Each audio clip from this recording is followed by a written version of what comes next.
Hello, I'm Delaney Rustin, physician and the creator of the Screenagers movies, and this is the Screenagers podcast.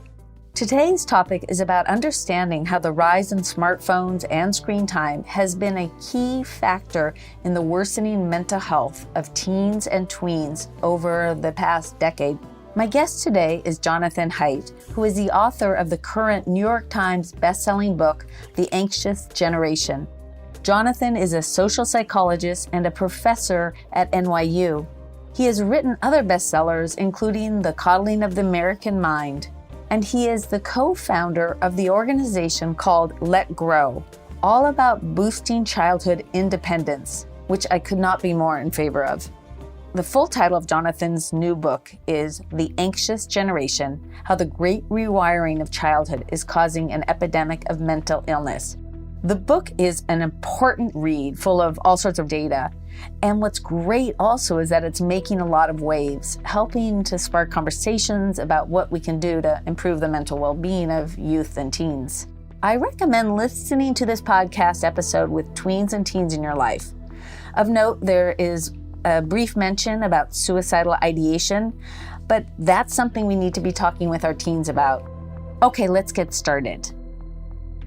Jonathan, can you summarize the main thesis of your new book, The Anxious Generation? Yeah, the mental health of American teens fell off a cliff right around 2012, 2013.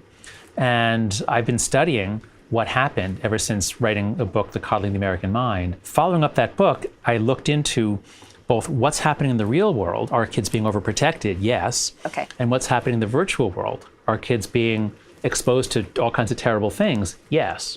And so I can summarize the whole book by saying we have overprotected our children in the real world while underprotecting them online. Jonathan, can you walk us through the mental health data, starting with Gen Z, those who were born between 1997 and 2013? What I've found, and here this is following up on the work of Jean Twenge and her book iGen, is that if you got smartphones and social media in puberty, especially early puberty, that made you Gen Z. Gen Z is defined by the fact that they went through this crucial period of brain rewiring. As you go through puberty, the brain kind of remodels itself from the back to the front to move into the adult configuration. If you went through that on social media, you came out different. On average, there are exceptions, but on average, you came out more anxious, more depressed, more likely to self-harm than if you didn't get it till college. A really significant aspect of the data is that when you look at millennials, that is those who were born 1981 to 1995, they are fine. They didn't get social media and smartphones until they were in college, for the most part, late high school. In other words, they were basically through puberty when they plunged into this virtual world. That's why in the book I focus so much on puberty and on also late elementary school, that whole period when kids they're not just changing their brains, they're also developing their sense of identity, they're developing their understanding of what kind of cultural creature they are, how do I become a good person in my culture. So I think it's just insane that we've let these technologies that are so powerful, that are messing us up as adults, that confuse us, that addict us as adults, but we had normal brain development and we got it as adults, it doesn't go backwards and rewire our brains. But the fact that we're letting kids go through brain rewiring on these technologies, I think was a huge mistake, and we've got to stop it now.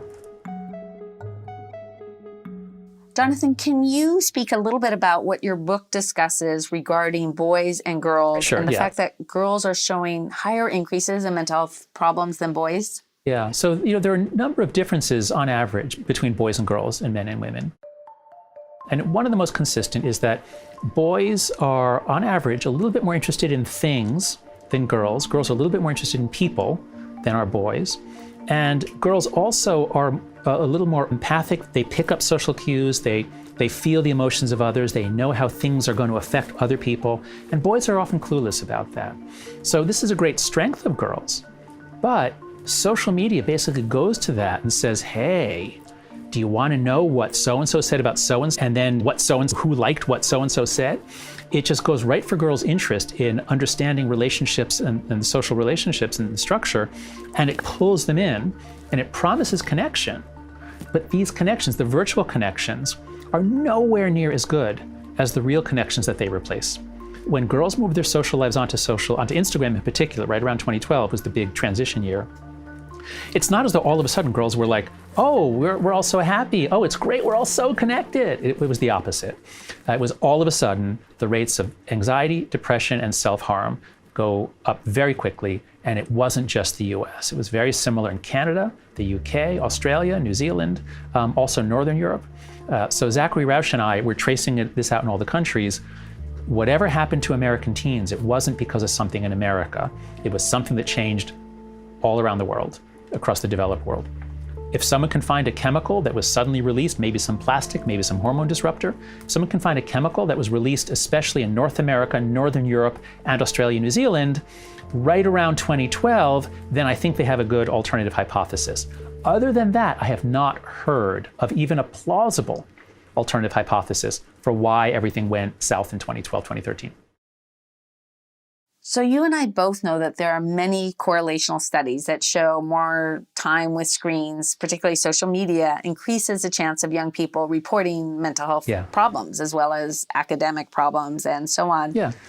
Can you talk about correlational studies and then the fact that we have experimental data as well when it comes to screen time and mental health of young people? Our world is full of correlational studies. We know that people, especially girls, who consume a lot of social media, they are 3 times more likely to be depressed. So there's a clear correlation. And then other social scientists will say, yeah, but correlation doesn't prove causation. Maybe depressed people seek out more social media. And that's possible. And there's some evidence to suggest that is happening to some extent. I want to emphasize this point that Jonathan just made because it really happens. Many of my teen patients with depression, anxiety, or OCD or other mental health struggles often tell me how they use social media as a distraction, trying to get away from the mental health struggles they're facing. And then they end up neglecting many important aspects of their lives. They really get stuck in this pattern of going online, and ultimately they tell me they feel worse since they have not only, in their words, wasted a lot of time, but they know that they're not addressing the real issues, the mental health problems, the way that their life isn't how they hope it would be, and preventing them from really dealing with these issues. Therefore, this is one of the reasons why we see these correlations between time on social media and increased chances of reporting mental health problems. But there's a lot more evidence to suggest that it's also causal. And so what we do in the social sciences is we look at the correlational evidence because it's cheap, it's easy, it's all over the place. And that guides us to hypotheses. But we can't prove causality until we do an experiment where we randomly assign, let's say in one design, you randomly assign 100 college students typically to reduce their social media use to 1 hour a day. And the other 100, you say, just carry on as before. And you measure their levels of depression or anxiety or all sorts of things beforehand, and you measure them afterwards. So this is called a randomized control trial. It's the gold standard for establishing causality. And Gene Twangy and I have been engaged in a debate with about 5 or 6 researchers who keep saying, oh, the evidence is all correlational. But it's not. There are dozens and dozens of studies now, of experiments now, that have shown significant effects. I just read one this morning that looked at kids who are already prone to anxiety and found, when they were randomly assigned to reduce, not just did they become less anxious and depressed, they also slept a half hour longer. They got a half hour more sleep a night because otherwise most young people, what they're doing just before bed is scrolling through social media. The experimental evidence is in.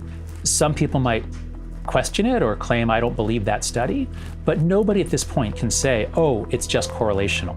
I'd love you to talk about this really fascinating natural experiment that happened when Zuckerberg and his colleagues were working on Facebook, and then they started to roll it out, starting in Harvard and then slowly to other colleges in 2004. Yeah. Some researchers traced out what happened as Facebook arrived on college campuses. Because at first they limited it to just a few elite campuses, and then they rolled it out to less elite campuses, and then they made it open to everybody. This is not a randomly assigned experiment, but it's close. It's what we call a quasi-experiment. It's almost as if you had assigned some schools to get it 1 year and then other schools the next year, and then you can see in the intervening year, did the schools where Facebook was rolled out, did things happen? And they did find, on average, that at the schools that got Facebook early, they found more, I think it was depression and anxiety. All of a sudden, everyone is comparing themselves to everyone. And of course, kids have always done that, but it's one thing when you compare yourself to 10 or 20 kids that you know or are close to. It's another when you're comparing yourself to hundreds of kids every single day. And this does appear to have bigger effects on girls. This is something we find very often. I would love if you could talk about the research findings by Andrew Shabilsky and Amy Orman that found no significant link with screen time and mental health. This was a few years ago, and it just got so much attention in the media. But I know you were able to look at the data in a different way. Yeah. So one thing that slowed us down, I think, in coming to the realization that these things are bad for our kids is there's a very famous study that came out in 2019 by Amy Orban and Andrew Shabilsky, then at Oxford. And they looked at 3 giant data sets. They looked at the correlation of various digital media activities and various mental health outcomes. And they reported that the correlation, yeah, there was one overall, but it was so tiny, equivalent to a correlation coefficient of 0.04 in that ballpark, which is about the same as the correlation in that data set of if do you eat potatoes or not and mental health. In other words, nothing. It's just a spurious correlation. And so the whole world, journalists all around the world repeated this, like, oh, social media is as bad for you as potatoes. Oh, maybe we should ban potatoes.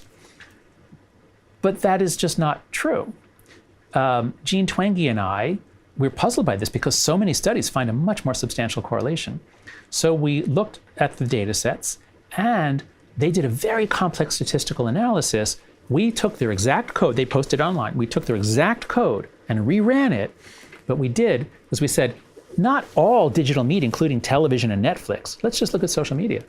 And let's not mix all kids together, let's look at girls. And when you do that, you get a much larger correlation. So it's kind of like, you can hide a needle in a haystack, but this is like, can you hide a pitchfork in a haystack and then put a lot of hay on it? And then say, come on in, kids, jump in the haystack. It's safe. It's hardly any pitchfork. But there is a clear signal of threat within the data set. But they did this giant study and they mixed everything together and put so much hay on top of the pitchfork that they could say, there's no real pitchfork. I've long said that one of the major issues with the impact of the tech revolution on our youth is the sheer amount of time spent on screens. Yeah. And that it displaces activities that we know are beneficial for youth development. Can you talk about this, Jonathan? So as I've gone through the data, not just on social media, not just on video games, but on a bunch of different electronic media, it turns out that whenever you look at the very heavy users, the boys who are playing 5-6 hours of video games a day, the girls who are on social media 5-6 hours, you always find that they are substantially more depressed and anxious than the kids who are on not at all or just a little bit. So when we're talking about very heavy use, of course that's going to have an effect because it pushes out almost everything else. Imagine 6 hours a day for a lot of kids, that's 42 hours a week. Imagine if somebody said to you, we're going to take 42 hours out of your week. What would you do? You'd have to greatly reduce time with friends, time outside in nature, reading books, hobbies, talking with your parents, everything, sleep.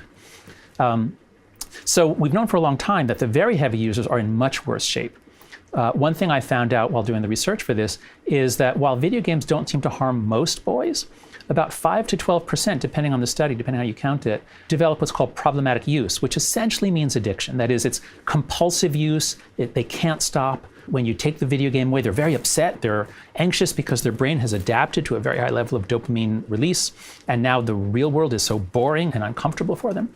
So it isn't just social media. I began looking at social media because the link between social media and depression for girls is now very well documented. The correlation is, in terms of the sorts of correlations we see in public health, is actually pretty high, around 0.15 to 0.2 for those following along about correlation coefficients. So there is a substantial correlation, and there is also experimental evidence that it's not just correlation. Spending 4, 5, 6 hours a day on any of these devices is going to push out other things and is going to have consequences for development. I'd love to discuss the research that you bring up in your book, which is really important, about the contagion of negative feelings like depression that can happen more now because of social media. Can you elaborate on this? Yeah. So because girls are more emotionally expressive and more emotionally perceptive, You get a group of girls together, they're going to influence each other more. And there's actually very important research done on adults, a big health study done in the 80s and 90s, I think it was. They looked at emotions, they looked at depression, and they looked at happiness. What they found is, especially for depression, when a woman is depressed, it spreads to her contacts because women talk about it, and so it affects other people, especially other women. Whereas when a man is depressed, he's less likely to talk about it, and other men are less likely to pick up on it.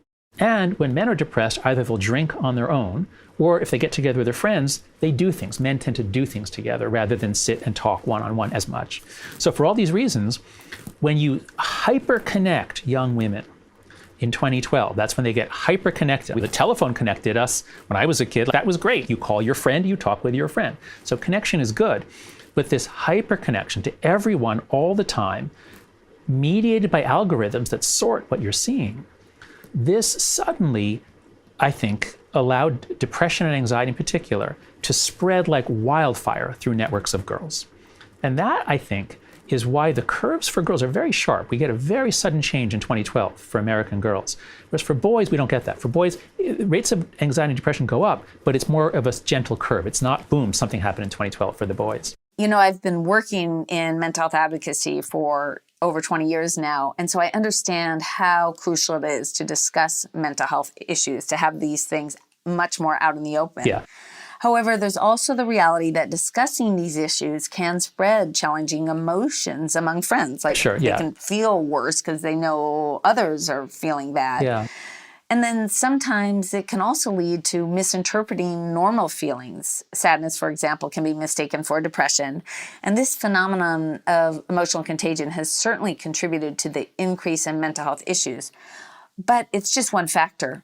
Let's talk about some of the problems with social media, such as social cruelty that happens online. So there are many reasons why social media really did a number on girls more so than to boys. One is the nature of aggression.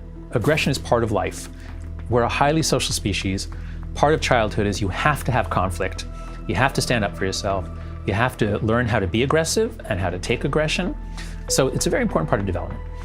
Boys' aggression is always ultimately more physical. It's ultimately backed up by the threat that if it comes to it, I could beat you up. And so there's a ranking of body size and strength and formidability. And when all the boys move on to video games, then it's not such a big deal because now they're having fun, they're doing war games, you can't punch anybody for real. So boys, the levels of bullying didn't really go up. But for girls, aggression has always been relational. Girls don't punch each other. Girls destroy another girl's relationships or reputation. Anyone who's seen the movie Mean Girls knows exactly what I'm talking about. And Mean Girls takes place with flip phones, and they can text so they can communicate. Once everyone got even a flip phone back in the 90s, there were new possibilities for cyberbullying, and the flip phone, they did make that worse. But when you get smartphones and social media, now you have the entire internet on you at all times, and everyone does. And you have platforms that cater to your desire to damage another girl's reputation or relationships. So there are all kinds of anonymous platforms and programs and things that plug into Snapchat. One example that I discuss in the book is a school in which some of the kids formed an Instagram group called Everyone But Mary.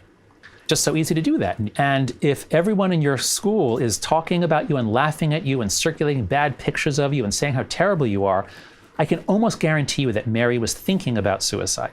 When you are socially dead, when you are an outcast and you're ostracized, the natural response is to want to disappear, and that's when kids very often think about suicide and sometimes go through with it. Or just very depressed. Certainly depression, because depression doesn't happen so much because terrible things are happening in the world. Depression happens when you feel isolated, alone, not tied in, not bound into a local community. And of course, depression can also happen when things are going fine in someone's life. That's right. As Jonathan has been speaking about all these ideas, all this science, he's also been out there talking about ideas that he thinks could make mental health of youth and teens a lot better. One of these ideas is that we should wait to give young people smartphones until they start high school. That's right. That's what he's suggesting. And that until then, kids could have access to dumb phones, otherwise known as non-smartphones, things like flip phones, and watches that allow for some texting. And in terms of social media, what is he advocating for? As for social media is the worst single part of the phone-based childhood. And so there, I think we need a national norm of 16. So I know these seem like very major changes. And the question is, as a collective action problem that we're facing with so much screen time and all the complexities of this screen time with young people, what do we want to see happen? It's really a perfect time right now for you to be talking with youth in your life, be it students, be it your own kids, nieces, nephews, and see what they have to say. Talk to them about what age they would think social media should come on board for young people. What age do they think people should get smartphones? And also to be talking with adults, to be talking with people at schools, to be organizing and figuring out how to best ensure that young people are not saturated with social media, cell phone use, and all of these things. Of course, this is what Screenagers movement has been all about in terms of finding solutions, and we need to be talking. Let's end with a positive note from Jonathan, his optimism. I'm incredibly hopeful because parents are fed up. Parents, teachers, principals, track coaches, psychologists, everyone sees it.